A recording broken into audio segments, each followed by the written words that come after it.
পাঁচমিশালি মাছ, অনেক ধরনের মাছ আছে এটাতে। বোয়াল, চিংড়ি, ট্যাংরা, ভুতেল মাছ, বেলে মাছ,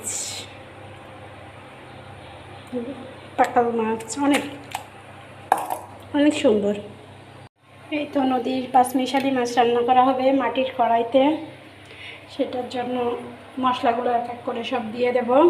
আমি দিলাম পেঁয়াজ, মরিচ, লবণের গুঁড়া, হলুদের গুঁড়া, মরিচের গুঁড়া। এবার এখানে তেল দেব। এই তো তেল দিয়ে দিচ্ছি।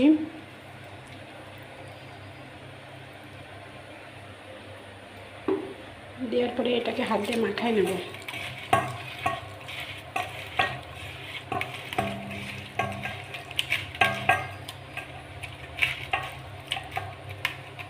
এখন মাছগুলো সব দিয়ে দেব।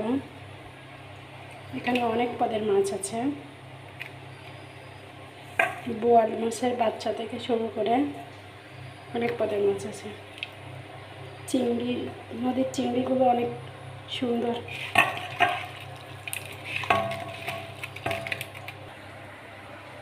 এই তো মাছগুলো প্রায় মাখানো শেষ।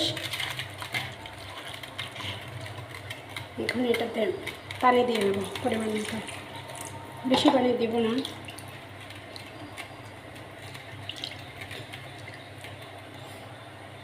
হাতে মাখানো অবস্থায় কত সুন্দর লাগতেছে দেখতে, তাহলে রান্না করার পর এটা কেমন লাগবে বলেন।